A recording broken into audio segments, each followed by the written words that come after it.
Sexta lección: el Espíritu Santo. Hasta ahora hemos estado siguiendo el curso del Credo de los Apóstoles y aún no terminamos. Ahora nos centramos en el artículo que dice: creo en el Espíritu Santo. Jesús dijo a sus apóstoles que bautizaron en el nombre del Padre, del Hijo y del Espíritu Santo. ¿Por qué es mejor tener al Espíritu Santo que a Cristo físicamente presente entre nosotros? ¿Por qué es tan difícil conocer al Espíritu Santo? San Pablo dice que nuestros cuerpos son templos del Espíritu Santo. ¿Qué significa esto? Encontrarán las respuestas a estas y otras preguntas en la sexta lección de la serie Look Heart, el Espíritu Santo.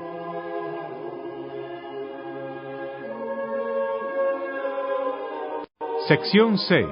El Espíritu Santo. Introducción. Este cuadernillo sobre el Espíritu Santo está en dos partes. Primero los datos, luego la teología que explica esos datos.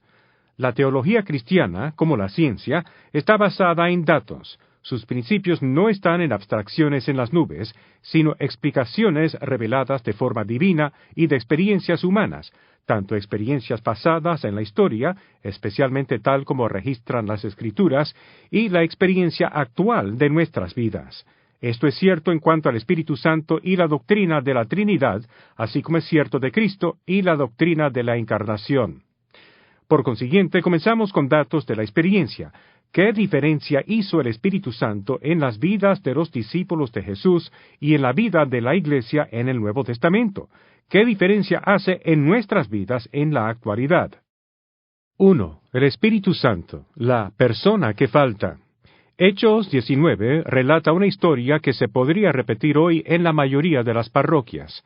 Pablo, el apóstol, atravesó las regiones altas y llegó a Éfeso, donde encontró a algunos discípulos cristianos. Les preguntó: ¿recibisteis el Espíritu Santo cuando abrazasteis la fe? Hechos capítulo 19, versículos 1 y 2. No lo habían recibido. ¿Cómo sabía eso Pablo? ¿Por qué hizo esa pregunta? ¿Qué sintió que faltaba en Éfeso? ¿Podría hacer hoy esa misma pregunta si viniera a una de nuestras parroquias? ¿Acaso los encontró sinceros pero dudosos, buenos pero aburridos, amables pero sin carácter? Ciertamente uno no podía usar esas palabras para describir la iglesia de los mártires que cambió el mundo. Lea Hechos y compare la iglesia de ese entonces con la mayoría de la iglesia en América hoy. ¿Qué hace la diferencia? El Espíritu Santo. 2. La diferencia que hace el Espíritu Santo solucionando nuestra escasez de poder. San Pablo tiene que haber notado una escasez de poder espiritual. Los efesios conocieron a Cristo pero no conocieron su poder espiritual en sus vidas. Era como si tuvieran mapas para subir la montaña de Dios y el vehículo para viajar por ese camino, pero no la gasolina que necesitan. Tenían el ideal, pero no así el poder para vivirlo. ¿Suena familiar? Luego de su resurrección y justo antes de su ascensión, Cristo les dijo a sus discípulos que no se fueran a predicar su evangelio, sino a esperar en Jerusalén al Espíritu Santo, puesto que sólo entonces ellos tendrían la fuerza para realizar este trabajo que cambiaría el mundo. Ver Hechos 1, versículos 4 y 5 y 8. Ellos no podían realizar obras divinas solo con el poder humano, ni tampoco nosotros. El reino de Dios no se podía construir con las herramientas de los hombres.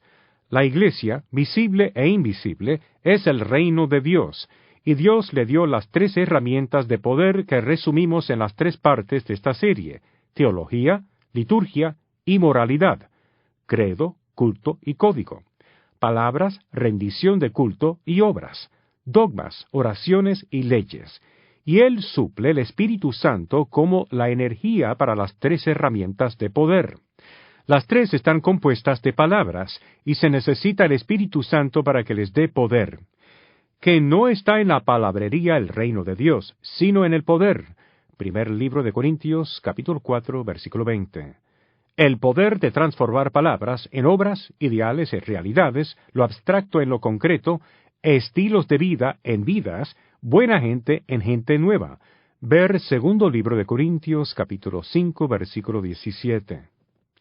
Porque el espíritu no es una cosa vaga y etérea y abstracta, como el espíritu de los tiempos, o el espíritu de la democracia, o el espíritu escolar. Él es una persona. Él es Dios Todopoderoso. 3. La diferencia esencial que hace el espíritu, compartiendo la vida misma de Dios.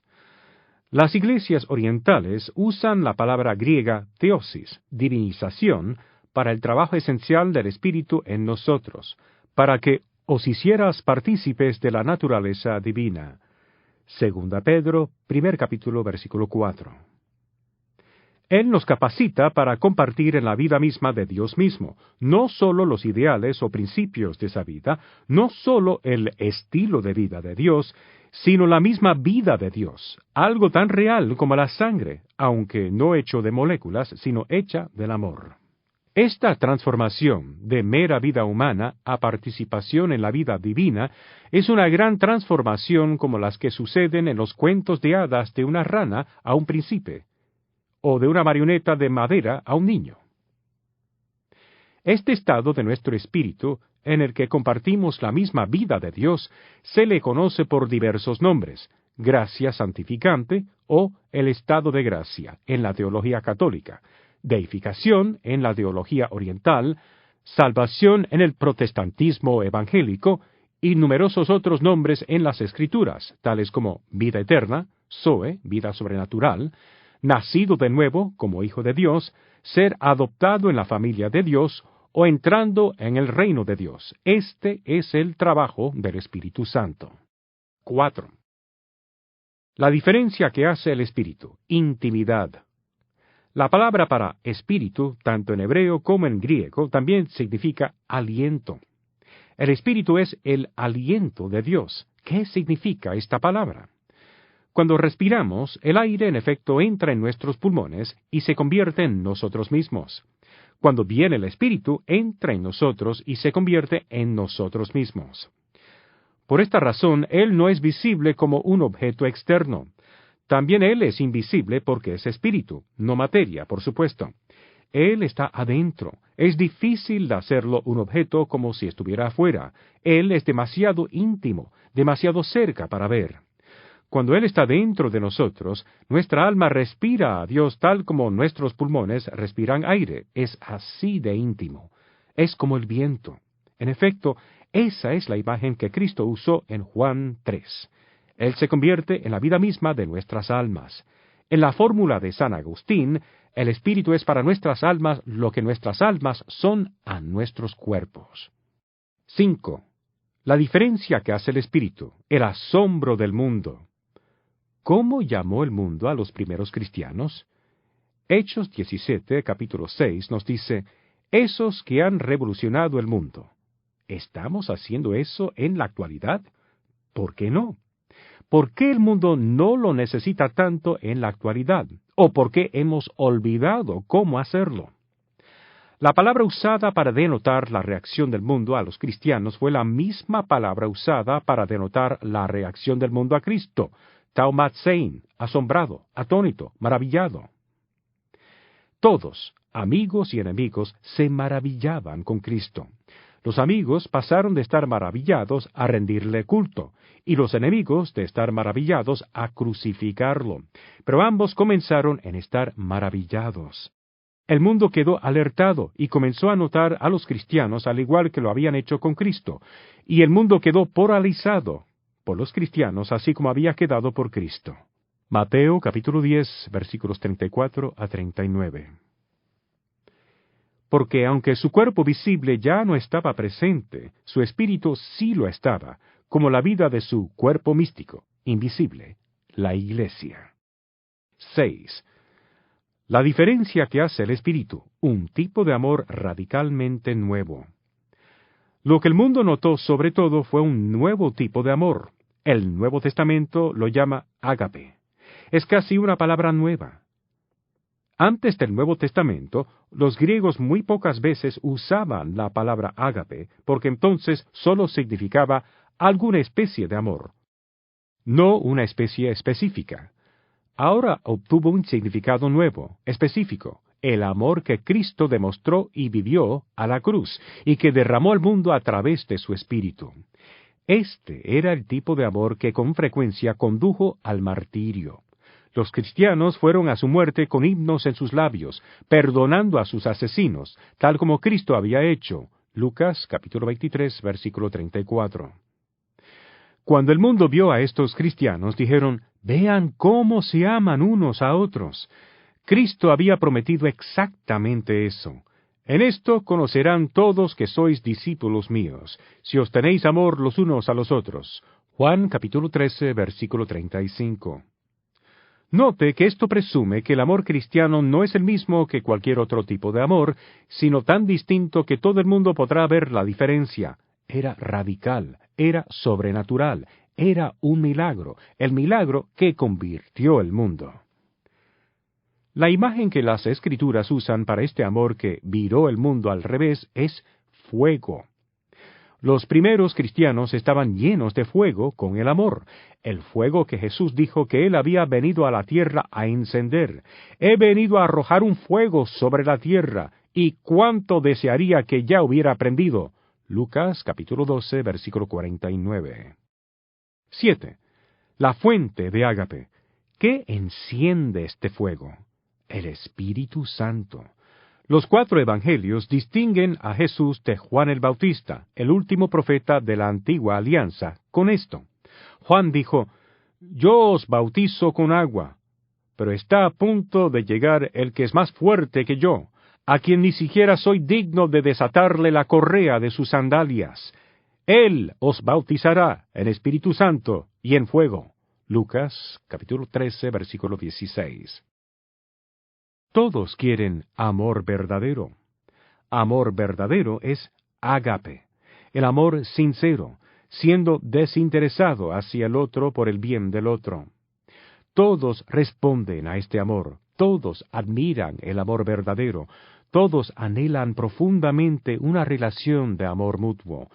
Todos saben que el amor es el significado de vida, el valor más grande de la vida, el summum bonum o el bien mayor. Pero no todos saben cómo conseguirlo, dónde ir para conseguirlo. ¿De dónde proviene este amor? ¿Podría haber una pregunta más práctica que esa? La respuesta es el Espíritu Santo. El amor de Dios ha sido derramado en nuestros corazones por el Espíritu Santo que nos ha sido dado. Romanos capítulo 5, versículo 5. El amor es el primer fruto del Espíritu. Gálatas capítulo 5, versículo 22. Para obtener el fruto se necesita la planta.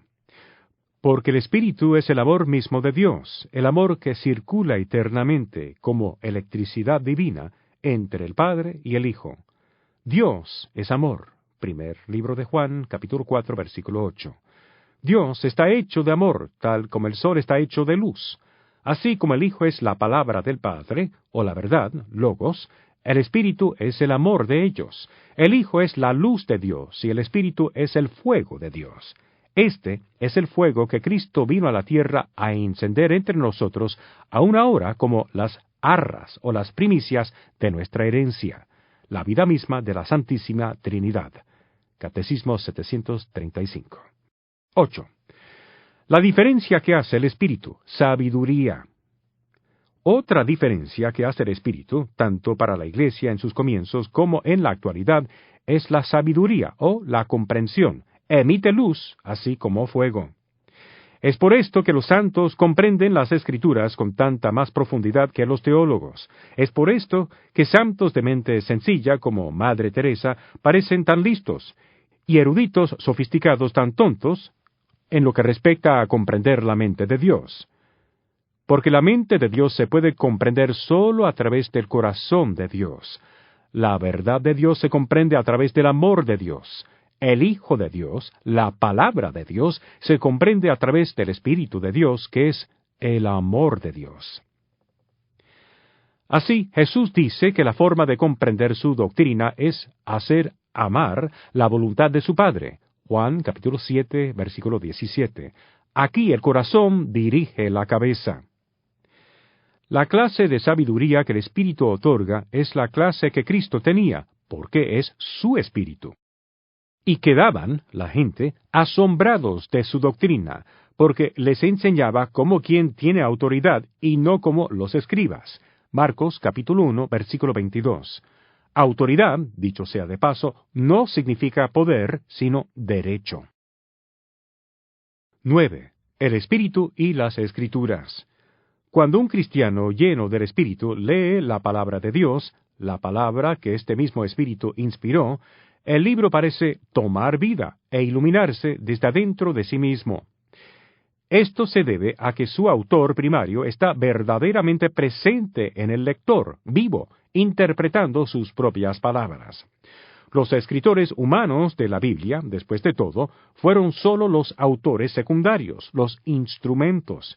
Es por eso que la Biblia tiene una unidad tan magnífica, aunque fue escrita por numerosos autores diferentes, con diferentes personalidades, asuntos controvertibles, problemas, suposiciones, limitaciones, tiempos, lugares y situaciones.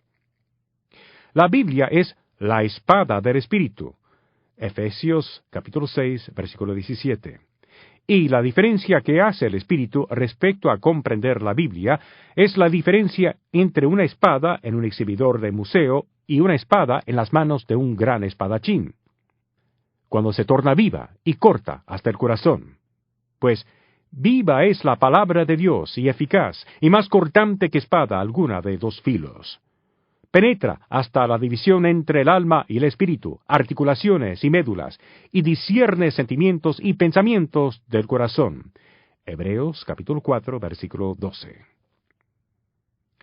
Cuando Cristo se les apareció a sus discípulos luego de su resurrección camino a Emaús, les explicó el Antiguo Testamento de la Biblia, y luego ellos dijeron: ¿no estaba ardiendo nuestro corazón dentro de nosotros cuando nos hablaba en el camino y nos explicaba las Escrituras? Lucas capítulo 24, versículo 32. Ese fuego era el Espíritu, y esa luz del corazón todavía arde, puesto que su Espíritu aún le enseña a los santos.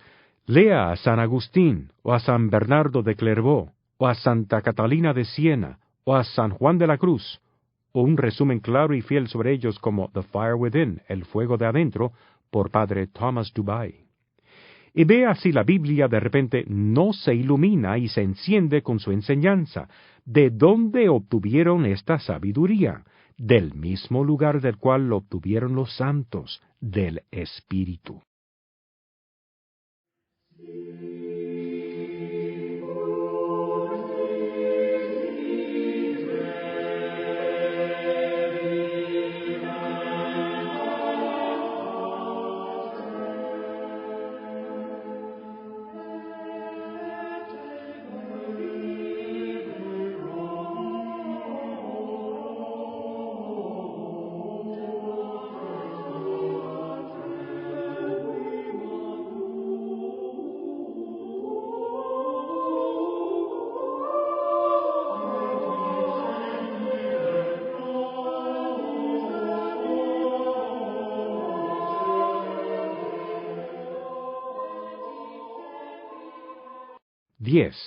¿Cómo obtener el Espíritu Santo? ¿Quiere usted esta sabiduría? ¿Quiere la sabiduría de los santos? ¿Quiere ser un santo? La fuente es el Espíritu. ¿Quiere el amor que hizo que el mundo se volteara al revés? La fuente es el Espíritu. Pero, ¿cómo obtiene uno el Espíritu? Nosotros no lo podemos conseguir. Solo podemos dejar que Él nos consiga. Él es Dios. Solo Dios lo puede dar. Cristo lo da. Él proviene del Padre a través del Hijo. ¿A quién le da Dios el Espíritu? ¿Y qué tenemos que hacer para recibirlo? La respuesta de la Biblia es escandalosamente sencilla, tan sencilla que la encontramos difícil. Yo os digo, pedid, y se os dará. Buscad, y hallaréis. Llamad, y se os abrirá. Porque todo el que pide, recibe. El que busca, halla, y al que llama, le abrirán. ¿Qué padre hay entre vosotros que, si su hijo le pide un pez, en lugar de un pez le da una culebra, o si pide un huevo, le da un escorpión? Si pues vosotros, aun siendo malos, sabéis dar cosas buenas a vuestros hijos, cuanto más el Padre del cielo dará el Espíritu Santo a los que se lo pidan. Lucas capítulo 11, versículos 9 a 13. El Espíritu es libre de costo, es un don de Dios. No hay nada que podamos hacer para obtenerlo, simplemente tenemos que pedirlo, en la fe, como un niño que confía en el amor de su Padre. Lo mismo es cierto de los dones del Espíritu, tal como la sabiduría. Los obtenemos simplemente pidiéndolos y creyendo. Si alguno de vosotros carece de sabiduría, que la pida a Dios, que da a todos generosamente y sin echarlo en cara, y se la dará, pero que la pida con fe. Santiago capítulo 1, versículos 5 a 6. Pero tengan cuidado cuando pidan, porque Dios les tomará la palabra de ustedes. La labor del Espíritu es santificar, hacer santos, y los santos no están seguros. Son como aquel que les hizo. Dios no es seguro. El rabino Abraham Heschel dice, Dios no es buena gente, Dios no es un tío, Dios es un terremoto. 11. El Espíritu y los santos. Los santos son indomables, los santos arriesgan todo por Dios, los santos aman mucho, sienten amor por Dios y por consiguiente por los hijos de Dios, están encendidos con el fuego de Dios. Ese fuego es el Espíritu Santo. El significado de la vida es ser santo. Al final, solo hay una tragedia, no haber sido un santo. Leon Bloy. Si no somos santos cuando morimos, Dios no descansará hasta que nosotros lo hagamos. Es por eso que la mayoría de nosotros probablemente necesitará el purgatorio antes del cielo. Todos los ciudadanos del cielo son santos. La santidad es la culminación del trabajo de Dios en nosotros, la finalidad de nuestras vidas. Y este fin, la santificación, el hacer santos, es de forma especial la labor del Espíritu Santo. El Padre hizo posible esta finalidad al crearnos, y el Hijo lo hizo posible al redimirnos, y ahora el Espíritu hace realidad lo que las otras dos personas hicieron posible. 12. El Espíritu y la intimidad con Dios. La esencia de la santidad es la intimidad con Dios, conociendo a Dios. Esto es también la esencia de la vida eterna. Juan capítulo 17, versículo 3. Lo que estaremos haciendo en el cielo por siempre. ¿Pero cómo? Podemos saber algunas cosas respecto a Dios a través de nuestra propia razón humana, pero no podemos conocer a Dios personal e íntimamente sin el Espíritu Santo. Muchos idiomas, contrario al inglés, tienen dos palabras diferentes para conocer los hechos y conocer a personas. Por ejemplo, savoir y connaître en francés, wissen y kennen en alemán. La intimidad es el objetivo final del amor. Lo que el amor busca es siempre unión con el objeto o la persona amada, ya sea un helado, los deportes, la música, la amistad, el romance, el matrimonio o Dios. Y la intimidad con nosotros es el objetivo definitivo del amor de Dios a través de la historia y a través de nuestras vidas. El Espíritu nos da esta intimidad. El Espíritu nos mueve a llamar a Dios nuestro Padre. Habéis recibido un espíritu de hijos adoptivos que nos hace exclamar, «Abba, Padre». El Espíritu mismo se une a nuestro espíritu para dar testimonio de que somos hijos de Dios. Romanos capítulo 8, versículos 15 y 16. Abba es la palabra íntima aramea para padre. Nuestro equivalente sería papito. Jesús llamó a Dios Abba. Marcos capítulo 14, versículo 36. Y así nosotros también lo podemos hacer. Podemos tener algo de la misma intimidad con Dios Padre como la tuvo Dios Hijo. ¿Cómo? A través de Dios, el Espíritu Santo. Y Dios quiere que todos sus hijos tengan esta intimidad a través de este Espíritu. Esto no es un extra opcional para los supersantos. Esto es parte del conjunto básico de ser un cristiano. El que no tiene el Espíritu de Cristo no le pertenece. Romanos capítulo 8, versículo 9. Y Dios quiere más para nosotros que simplemente tener el Espíritu. Quiere que experimentemos la plenitud del Espíritu, la emisión del Espíritu, el bautismo en el Espíritu. La palabra griega bautismo significa inmersión, como un barco hundido en el mar. 13. El Espíritu y la oración. Debido a esta intimidad con Dios, la oración, hablando con Dios, se torna tan natural como el respirar. El Espíritu nos mueve a hablar con el Creador infinitamente perfecto, como si estuviéramos hablando con nuestro propio amigo más cercano. Queremos orar porque queremos estar en presencia de aquel a quien amamos. El amor reemplaza el temor o el deber como el motivo para la oración y también para la obediencia. Por supuesto, todavía tendremos problemas y tentaciones y distracciones, pero serán los problemas de la vida, no de la muerte. Serán dolores de crecimiento. Esto es cierto de la oración pública, litúrgica, tal como es cierto de la oración privada, personal. Como las Escrituras, la liturgia también se enciende, se aviva y se convierte en llama cuando el mismo Espíritu que enseñó a la Iglesia a componerla nos enseña a ponerla en práctica. 14. La labor del Espíritu en relación al Padre y al Hijo.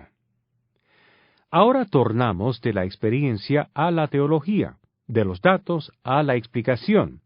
Primero que nada en el tiempo, en la historia de la salvación, y luego en la eternidad, en la naturaleza de Dios. Hemos visto el cristocentrismo en cada parte de nuestra fe hasta ahora, y lo continuaremos viendo. Pero esto de ninguna forma disminuye la centralidad del Padre y del Espíritu. No hay rivalidad en la Trinidad, no esto o lo otro, solo ambos y, como en un buen matrimonio. Puesto que Cristo no tiene enseñanza o voluntad o gloria de por sí, sino que refiere todo al Padre. Juan, capítulo 6, versículo 57, capítulo 7, versículo 16, capítulo 8, versículo 50. Y de la única forma como podemos conocer a Cristo es a través del Espíritu. Primer libro de Corintios, capítulo 12, versículo 3. Los tres tienen que estar presentes o ninguno lo está. Los tres tienen que estar activos o ninguno lo está. Este altruismo u orientación hacia el otro es cierto tanto de arriba hacia abajo como de abajo hacia arriba, por así decirlo, tanto para Dios que se revela Él mismo a nosotros como para nosotros conocer a Dios. Primero, de arriba hacia abajo. Cristo no enseñó por autoridad propia, sino por la del Padre. Juan, capítulo 5, versículos 30 a 32, capítulo 6, versículo 38, capítulo 7, versículo 16. Y el Espíritu no enseña por su propia autoridad, sino por la de Cristo. Juan, capítulo 16, versículos 13 y 14. El Espíritu no se glorifica a sí mismo, glorifica al Hijo. El Hijo no se glorifica a sí mismo, sino que glorifica al Padre, y el Espíritu lo glorifica a Él. El Padre no se glorifica a sí mismo, el Hijo lo glorifica. Segundo, de abajo hacia arriba. El Catecismo nos dice que sin el Espíritu no es posible ver, conocer, al Hijo de Dios, y sin el Hijo nadie puede acercarse al Padre. Catecismo 683. Las Escrituras también nos dicen esto. Nadie puede decir Jesús es Señor, sino movido por el Espíritu Santo. Primer libro de Corintios, capítulo 12, versículo 3. Y a Dios nadie le ha visto jamás. El Hijo unigénito, que está en el seno del Padre, Él lo ha contado. Juan, capítulo 1, versículo 18. Por esto tenemos que olvidarnos de nosotros mismos y amar a otros, si es que hemos de ser felices, porque somos hechos a imagen del Dios cuya vida completa es amor desinteresado. El amor va hasta la cima. 15. ¿Por qué el Espíritu Santo fue revelado por último? El Espíritu Santo, con su gracia, es el primero que nos despierta en la fe. No obstante, es el último en la revelación de las personas de la Santísima Trinidad. San Gregorio Nacianceno explica esta progresión por medio de la pedagogía de la condescendencia divina. El Antiguo Testamento proclamaba muy claramente al Padre y más oscuramente al Hijo. El Nuevo Testamento revela al Hijo y hace entrever la divinidad del Espíritu. Ahora el Espíritu tiene derechos de ciudadanía entre nosotros y nos da una visión más clara de sí mismo. En efecto, no era prudente, cuando todavía no se confesaba la divinidad del Padre, proclamar abiertamente la del Hijo y, cuando la divinidad de Hijo no era aún admitida, añadir el Espíritu Santo. Catecismo 684. 16. ¿Por qué es mejor para nosotros tener al Espíritu Santo que a Cristo visiblemente presente?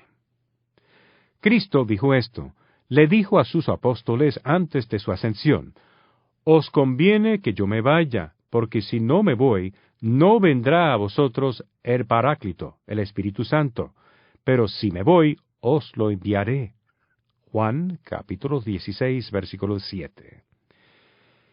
Si Jesucristo se apareciera visiblemente en persona en cualquier lugar de la tierra, probablemente vendrían 1,000 millones de personas. Sin embargo, tenemos algo mejor que eso. De acuerdo con la propia enseñanza de Cristo, tenemos el Espíritu Santo. Pero, ¿por qué es esto mejor? Porque la presencia del Espíritu para nosotros puede ser aún más íntima que la de Cristo. O más bien, Cristo mismo puede estar presente más íntimamente a través de su Espíritu de lo que Él estuvo corporalmente con sus apóstoles. Ellos lo conocieron mejor, con mayor intimidad y precisión, luego de que los dejó y les envió su Espíritu. Esto está claro comparando a los apóstoles, especialmente a Pedro, en los Evangelios y en los Hechos. Lo mismo es cierto para nosotros. El Cristo visible está separado de nosotros por 2,000 años en cuanto a tiempo y 400 millas de espacio. No somos judíos del primer siglo. Nosotros no lo vimos. El Padre está aún más separado, es infinitamente trascendente y habita en luz inaccesible. Pero el Espíritu hace que Cristo sea conocido a los ojos de nuestro espíritu, así como Cristo hizo que el Padre fuese conocido a nuestros ojos corporales.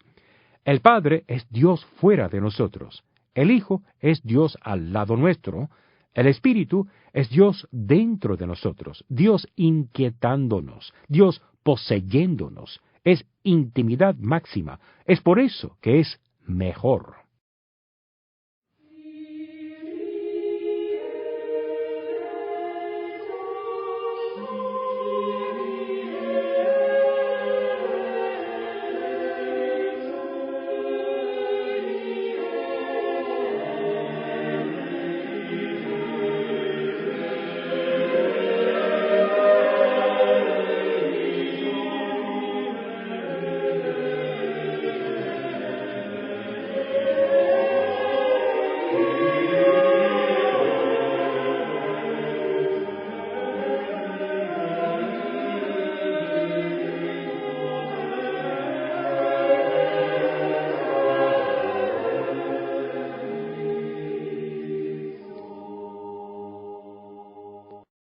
(17) El Espíritu Santo como la culminación del amor de Dios y su plan para nosotros. Esta morada del Espíritu Santo es la culminación del plan que Dios tenía para nosotros antes de la fundación del mundo. Dios es amor. Por consiguiente, todo lo que hace proviene de amor, de su esencia. Lo que Dios busca sobre todo es intimidad. Por consiguiente, Dios busca intimidad con nosotros. Él se revela en 3 etapas de intimidad. 1. A través de la historia del Antiguo Testamento, el Padre entra en la vida diaria de su pueblo escogido. Hace ruido, como un buen padre a sus hijos. Él no se retrae, sino que sale de sí mismo para nosotros, porque el amor es extátic, al lado suyo, fuera de sí mismo. 2. En los Evangelios, el Hijo se hace aún más íntimo. Baja del cielo a la tierra y se convierte en uno de nosotros, en efecto, el más bajo. Esto es como si un padre se convirtiera en un niño para ser más íntimo con sus hijos. 3. Sin embargo, aún eso no es suficiente. Él tiene que entrar dentro de nuestra piel. Luego de Pentecostés, el Espíritu habita dentro de nosotros. Este es el objetivo final del amor, entrar en el corazón del amado. Esa es la razón final por la que Dios creó el universo, la razón de cada detalle de su providencia. Ver Romanos capítulo 8, versículo 28. La razón de la encarnación y la razón de la iglesia. Para eso es que sirven. El universo y la iglesia son designados divinamente como máquinas de ser santos, son dormitorios de esposos. 18. Cómo las tres personas de la Trinidad cooperan para llevarnos a la perfección. Las tres personas actúan juntas en las tres etapas de nuestro destino. Primero, el Padre nos crea, no solo, sino por medio de su palabra, el Hijo. Génesis capítulo 1, versículo 13, y su Espíritu. Génesis capítulo 1, versículo 2. Luego, el Hijo nos redime, no solo, sino obedeciendo la voluntad de su Padre hasta la muerte, y al ser bautizado con el Espíritu. Juan, capítulo 1, versículo 33. Finalmente, el Espíritu Santo nos santifica, no solo, sino mostrándonos a Cristo. Juan, capítulo 16, versículos 14 y 15. Y por medio de Cristo el Padre. La labor de la creación es especialmente apropiada para el Padre, redención para el Hijo y santificación para el Espíritu, pero cada persona de la Trinidad trabaja con las otras. El Padre nos creó para el Hijo y para la redención. Colosenses 1, versículo 16, dice que todo fue creado por Él, el Padre, y para Él, el Hijo. El Hijo nos redimió para la labor del Espíritu de santificarnos. La justificación, redención, fue para la santificación. Fue llamado Jesús, Salvador, no solo porque nos salvaría del castigo debido a nuestros pecados, sino porque Él salvará a su pueblo de sus pecados. Mateo, 1 capítulo, versículo 21. Y el Espíritu nos santifica a fin de llevarnos de vuelta al Padre, a fin de que Dios pueda hacer todo en todo, Alfa y Omega. 19. El Espíritu Santo en la historia. Cuando el Padre envía su Verbo, envía también su aliento, Espíritu, misión conjunta en la que el Hijo y el Espíritu Santo son distintos pero inseparables. Sin ninguna duda, Cristo es quien se manifiesta, imagen visible de Dios invisible. Colosenses, 1 capítulo, versículo 15. Pero es el Espíritu Santo quien lo revela. Catecismo 689.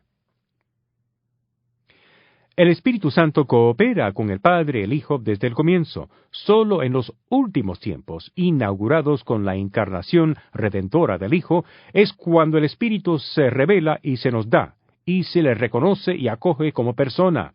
Entonces, este designio divino, que se consuma en Cristo, primogénito y cabeza de la nueva creación, se realiza en la humanidad por el Espíritu que nos es dado, la Iglesia, la comunión de los santos, el perdón de los pecados, la resurrección de la carne, la vida eterna.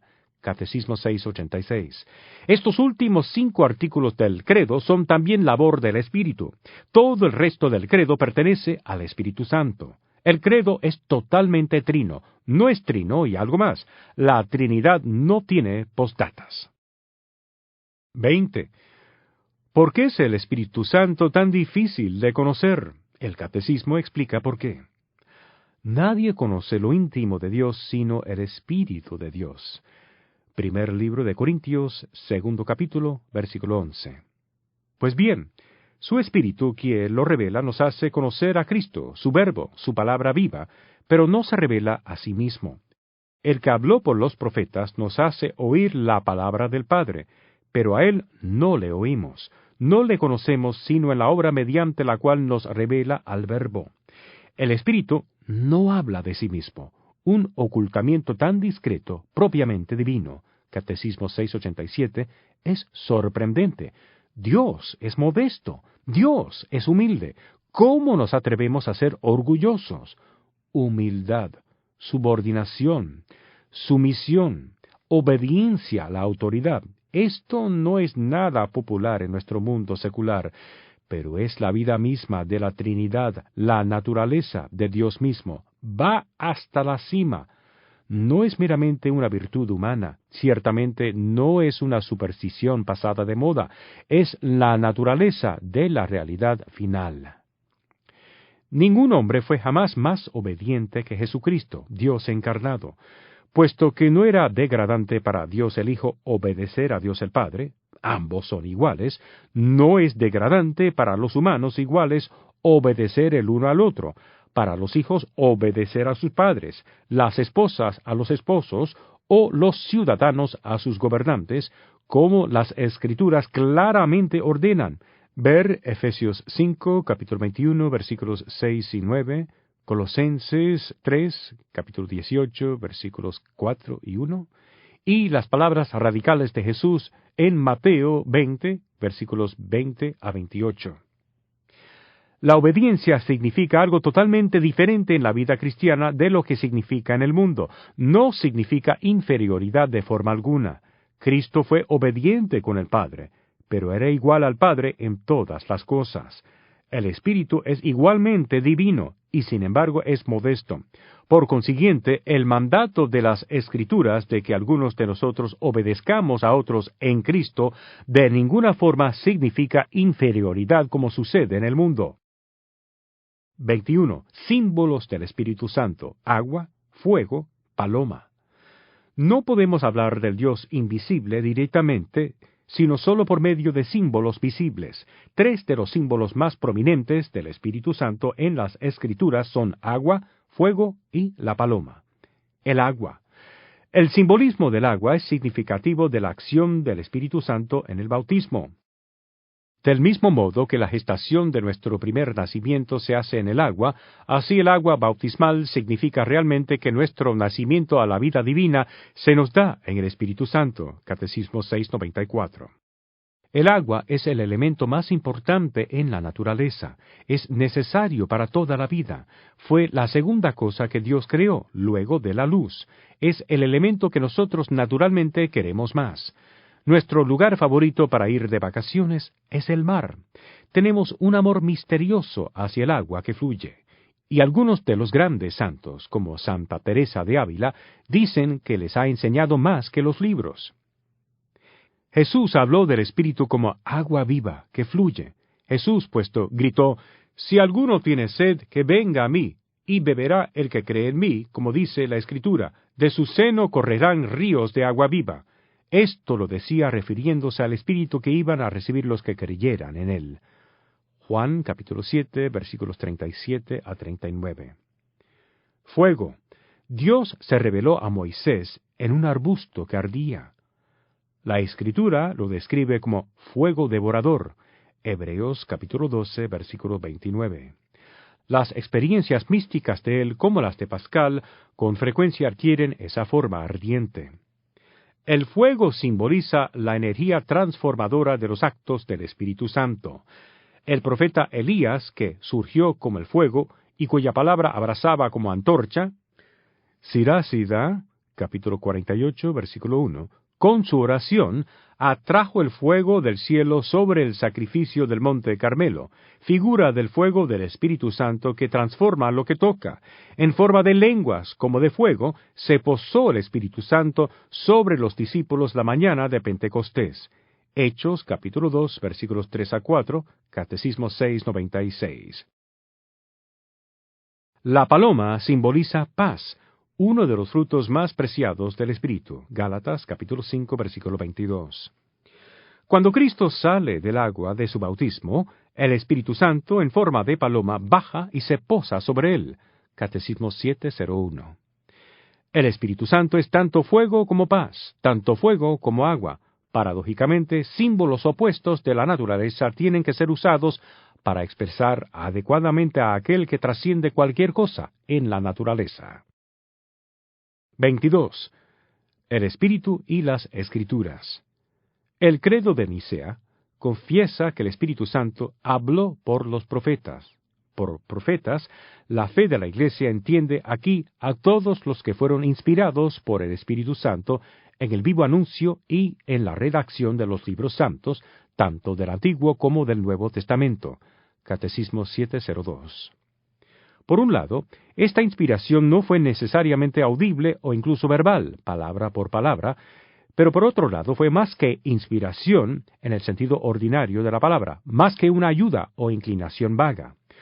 Por un lado, el Espíritu no redujo sus instrumentos humanos a ser marionetas, sino que habló a través de las diferentes personalidades, trasfondos y estilos de sus autores humanos, puesto que la gracia no destruye la naturaleza, sino que la perfecciona. Pero por otro lado, aseguró que los escritos de ellos, las Escrituras, tendrían infalibilidad y autoridad divina, a fin de que podamos estar seguros de su verdad, puesto que Dios no puede engañar ni ser engañado. Una humanidad pecadora y falible necesitaba nada menos que eso, y un Dios sabio y misericordioso proveyó nada menos que eso. 23. El Espíritu y la ley.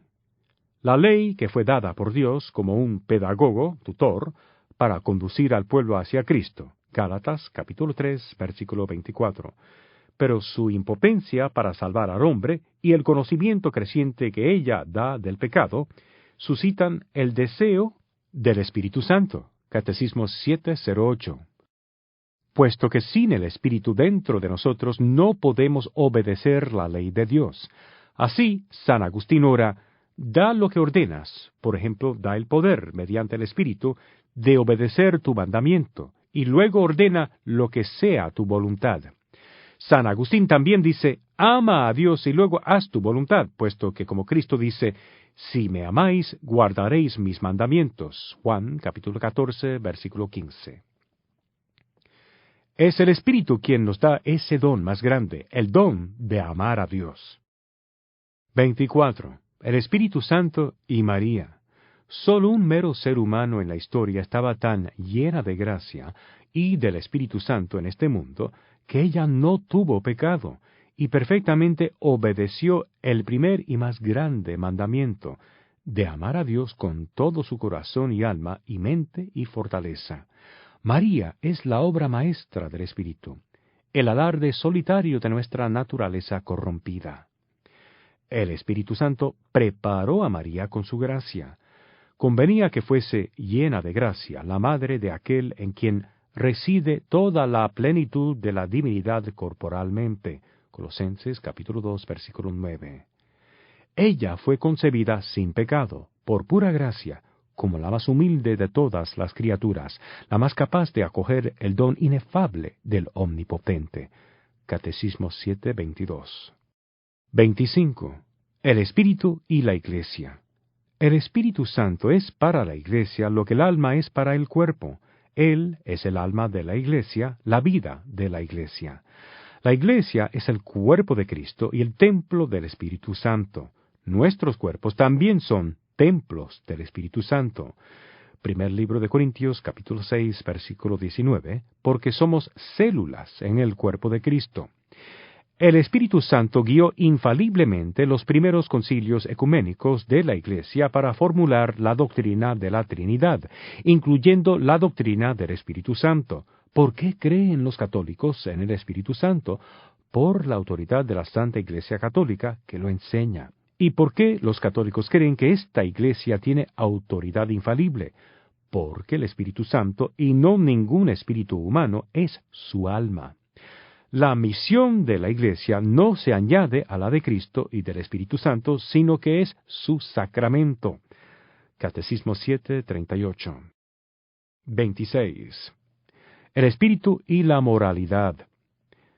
El Espíritu Santo es también el poder de nuestra vida moral, vida nueva, en Cristo, según el Espíritu. Catecismo 7:40. El Espíritu nos da tanto los frutos del Espíritu, que se desarrollaban durante mucho tiempo, y los dones del Espíritu, dados con mayor velocidad. 27. El Espíritu y los sacramentos. Y por medio de los sacramentos de la Iglesia, Cristo comunica su Espíritu Santo y Santificador a los miembros de su cuerpo. Catecismo 7:39. 28. El Espíritu y la oración. El Espíritu también nos enseña, tanto a través de la Iglesia a la que Él le infunde alma e individualmente, a orar y rendir culto. El Espíritu es el maestro de la oración. Catecismo 7:41.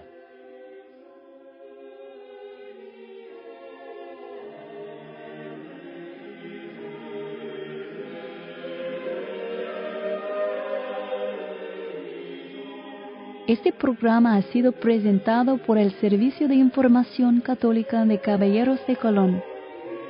Caballeros de Colón ha crecido hasta alcanzar más de 13,000 consejos y 1.7 millones de miembros en el mundo entero. Han llamado a esta organización fraterna el brazo derecho fuerte de la Iglesia, y la han elogiado papas, presidentes y otros líderes mundiales por su apoyo a la Iglesia, su participación cívica y su ayuda a los necesitados. Caballeros de Colón dona dinero y proporciona trabajo voluntario a obras de caridad. Los hombres católicos practicantes que tienen al menos 18 años son elegibles para convertirse en miembros de Caballeros de Colón. Encontrará mayor información en www.kofc.org.